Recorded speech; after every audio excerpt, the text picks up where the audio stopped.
नमस्कार शेखर जी। नमस्कार। सत श्री अकाल सिद्धू भाजी। सत श्री अकाल बादशाह। हेलो शमिया जी। ओ सॉरी रे शमिया जी। सो शेखर जी, हाँ जी। बात शुरू करता हूँ बाप से, क्योंकि हर बात ही बाप से शुरू होती है। क्योंकि अगर बाप ना शुरू होते मेरे हिसाब से मैं यहाँ आइटम ना शुरू कर रहा होता।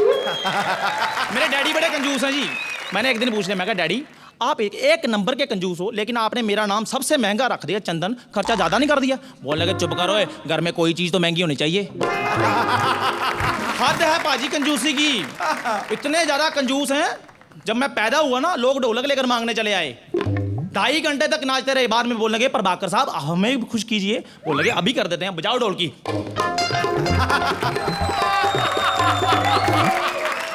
मेरा छोटा भाई पैदा हुआ, उसे लेकर बैंक में जमा करवाने चले गए। मम्मी बोलते ये क्या कर रहे हो? बोले चुप कर, 5 साल बाद बिना मेहनत के 2 मिलेंगे। इतने कंजूस है। मेरे बड़े भाई की शादी हुई, शादी पे पटाखों पर पैसा कोई नहीं खर्चा, मुंह से करते रहे ठा ठा ठा ठा ठा। हद है पाजी कंजूसी की। थूकने के लिए भी डिब्बी लगाई हुई है। मैं कहा डैडी ये क्या, सारा दिन आप डिब्बी में क्यों थूकते रहते हो? बोले चुप करो, रात को नोट गिनने के काम आता है। सिद्धू भाई आपको तो पता होगा हमारे पंजाब में अंग्रेजी का क्या हाल है। बड़ा बुरा हाल है। अंग्रेजी भी पंजाबियों से घबराती है। जहां पंजाबी की शक्ल देख लेते मुंह पर हाथ रख दिया, आ गया पंजाबी, अब ये मदर सिस्टर एक करेगा। पर सिद्धू पाजी एक ऐसे पंजाबी हैं, जब ये बोलना शुरू करते हैं अंग्रेजी भी चालू हो जाती है। हाय मैं मर गई। जितनी अंग्रेजी ने कम आती है उतना ज्यादा फॉरेन कंट्री जाने का शौक भी नहीं होता है। कनाडा पहुंचते हैं, 3-4 दिन इधर उधर घूमते हैं, चौथे दिन अपने घर में फोन कर देते हैं, टी टी टी टी बेबे वो हम खोते ही जितने बड़े हो गए हैं, हमें तो आज तक अंग्रेजी बोलनी नहीं आई, यहाँ तो छोटे छोटे बच्चे अंग्रेजी बोल रहे हैं। सबसे ज्यादा अंग्रेजी फिल्में भी यही देखते हैं। अंग्रेजी फिर भी नहीं आती, ये की प्रॉब्लम है, म्यूट करके देखते हैं। भाई अंग्रेजी ना आती हो प्रॉब्लम, अंग्रेजी कम आती है और भी ज्यादा प्रॉब्लम। ये तो चीटिंग भी ढंग से नहीं कर पाते। एग्जाम हो रहा ना तो चीटिंग करवाता है अगला बंदा, लिखो आई बैग टू से। खोते दे पुत्र, पहले आई के स्पेलिंग तो बता। ऐसे जी पिछले दिनों मीडिया से लोग आ गए हमारे पंजाब में, जिसको सबसे ज़्यादा अंग्रेजी आती है उसका मीडिया पे इंटरव्यू होगा। अब हमारे जग्गा बाजी हमारे पड़ोसी हैं, इतनी इतनी बड़ी मूछें रखी हैं, इतनी इतनी बड़ी मूछें रखी हैं, ऐसे लगता नहीं जैसे उन्होंने मूछें रखी हैं, ऐसे लगता है जैसे मूछों ने उन्हें रखा हुआ है। बस जी खड़े हो गए, अंग्रेजियन की वैसी स्टूडियो पहुंच गए, अब इंटरव्यू शुरू हो रही है। हाँ तो जग्गा जी सबसे पहले आपका स्वागत है हमारे स्टूडियो में। तो सबसे पहले हमें ये बताइए कि अंग्रेजी का इतना बुरा हाल क्यों है पंजाब में? बस जी कभी सीरियस नहीं होते जी, आ जाएगी अंग्रेजी। आप सुनाइए आपका क्या हाल है? डैडी क्या करते हैं आपके? जी उनकी तो डेथ हो चुकी ना। मतलब करते क्या है वो?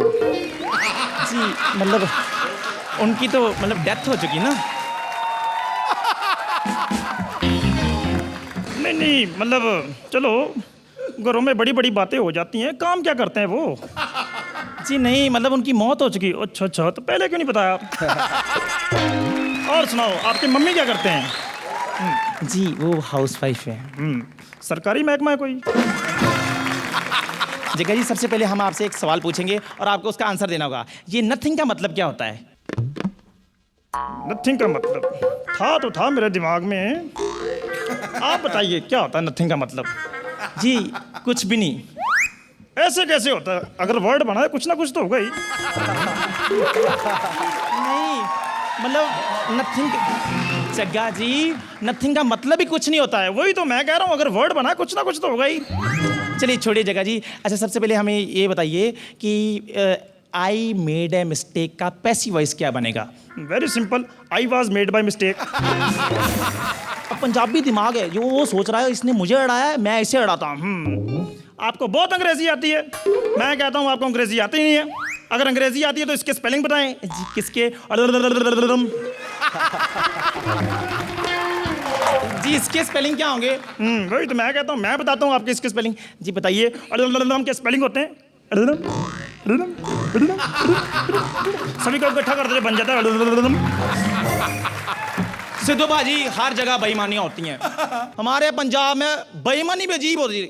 मेमना तो आपको पता होगा ही, मेमना भेड़ के बच्चे को मेमना बोलते हैं। बस यही बेईमानी करते हैं जग्गा जी, कुत्ते को ऊन लगाकर मेमना बनाकर बेच देते। एक दिन जब बेचने गए एन मौके पर मेमना भौंक पड़ा। बोलने लगे ये क्या तुम्हारा मेमना भौंक रहा है? अब सिचुएशन कैसे संभालता है पंजाबी? नहीं आप समझे नहीं जी, मेरा मेमना टैलेंटेड बड़ा ही मिमिक्री आर्टिस्ट है, कुत्ते की मिमिक्री कर रहा है। सिचुएशन बहुत अच्छी संभालते हैं। अब इन्हें जॉब मिल गई सिनेमा घर में। अब वो सिनेमाघर में पिक्चर लगी थी आर्ट मूवी। किसने देखनी आर्ट मूवी? पंजाबी दिमाग है ना, इन्होंने टाइटल चेंज कर दिया, पिक्चर का नाम रख दिया हसीनों के नखरे। सारी जनता ने टिकटें ले ली, 50 रुपये 50 रुपये 50 रुपये। पिक्चर 5 मिनट हो गए, 10 मिनट हो गए, आधा घंटा होगा, लड़की कोई नहीं आई। लोगों ने पकड़ लिया, ओए जग्गे तुमने रुपये हमसे 50 ले लिया है, पिक्चर का नाम रखा तुमने हसीनों के नखरे। हसीना तो बीच में कोई आ नहीं रही। नहीं नहीं, आप समझे नहीं जी, उनके नखरे बड़े तो आ ही नहीं जी। हमारे उधर ना पंजाब में स्टार प्लस के जितने भी सीरियल्स हैं ना, इनका बड़ा असर है। जैसे ये लेडीज तैयार होती हैं ना, बिल्कुल वैसे तैयार हो जाती हैं, बिल्कुल मेकअप भी वैसा, साड़ी भी वैसी। सजना है मुझे सजना। बाहर से ये बिल्कुल ऐसे मुंबईया स्टाइल बन जाती हैं, अंदर से तो पंजाबी रहती हैं। लेकिन इनका पता कैसे चलता है ये पंजाबन है? इनका पता तब चलता है जब ये ऑटो रिक्शा करती हैं। ऑटो वाले भैया हॉलगेट जाओगी, कितने पैसे? जी 50 रुपये। 50 रुपये? अभी तो 30 रुपये देकर आई हूँ मैं। जब मैं यहाँ पर आया ना, आपकी बात बता रहा हूँ, माइंड नहीं करना। नो चक्कर ही कोई शेखर जब ये यहाँ पर आ रहे थे ना स्टूडियो में, तो रास्ते में इनकी गाड़ी पंचर हो गई। ये पंचर लगवाने चले गए। मिस्त्री ने बोला भाई साहब 3 पंचर निकले हैं। बोलने लगे गुरु 2 लगा दे यार, पास ही तो मैंने जाना है। मुंबई के बच्चों में और पंजाब के बच्चों में बड़ा फर्क है जी। मुंबई के बच्चे होते हैं सॉफ्ट सॉफ्ट, अपने स्कूल टीचर से क्वेश्चन भी अच्छे अच्छे पूछते हैं। कुले कुले। मैम हाँ where is America? Ma'am who discovered America? अच्छे अच्छे क्वेश्चन पूछेंगे। और हमारे बच्चे ऐसा क्वेश्चन पूछ लेंगे जिसका ना मुंह होगा, ना माथा होगा, ना सर होगा। मैडम जा रही है, मैडम जी एक बार ना एक ना हाथी था, उसके आगे ना, ओए कौनी ना मार, उसके आगे ना 12 केले रखे, उसने ना 11 खा लिए, एक नहीं खाया, बताओ क्यों? अब मैडम ने कोई ना कोई जवाब तो देना ही है। बेटी 11 केले खाकर उसका पेट भर गया होगा। नहीं। तो बेटे फिर तुम बताओ, एक केला प्लास्टिक का था। मैडम जाने लगती है, फिर पीछे साड़ी खींच ले। नहीं एक बार मैडम, एक बार, इस बार फिर हाथी था, उसके आगे फिर 12 केले रखे, अब की बार उसने 12 के 12 ही नहीं खाए, बताओ क्यों? बेटे इस बार 12 के 12 ही प्लास्टिक के थे। नहीं इस बार हाथी प्लास्टिक का था। Thank you very much.